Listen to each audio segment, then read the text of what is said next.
इथे मी 2 चमचे तेल घेतलेलं आहे। एक जुडी मेथीची भाजी मी निवडून धुवून घेतलेली आहे आणि चिरून सुद्धा घेतलेली आहे। तेल तापलं की लगेच मी लसूण टाकणार त्यामध्ये। हा एक गड्डा लसूणाचा सोलून मी ठेचून घेतलेला आहे, तो घातलेला आहे आता मी त्यामध्ये।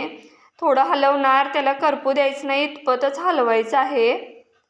आणि त्यामध्ये मी लगेचच काय करणार, त्याच्यावर हिंग फोडणीला टाकणार। लसूण झालं की लगेच हिंग टाकून घेणार।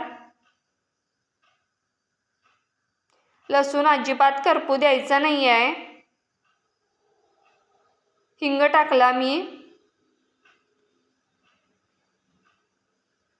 थोडीशी हळद सुद्धा टाकून घेतली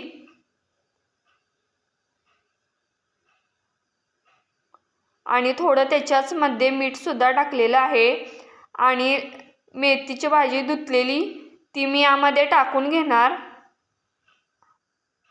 स्वच्छ धुवून घ्यायची आहे 2-3 पाण्याने मेथीची भाजी।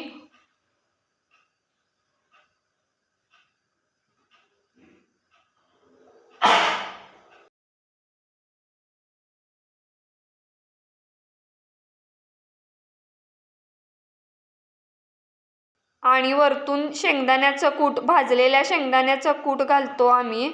अशा पद्धतीने शेंगदाण्याचं कूट देखील घालून घ्यायचं आहे आणि व्यवस्थित भाजी हलवून घ्यायची आहे। व्यवस्थित परतून घ्यायची भाजी तेलावर चरचरीत।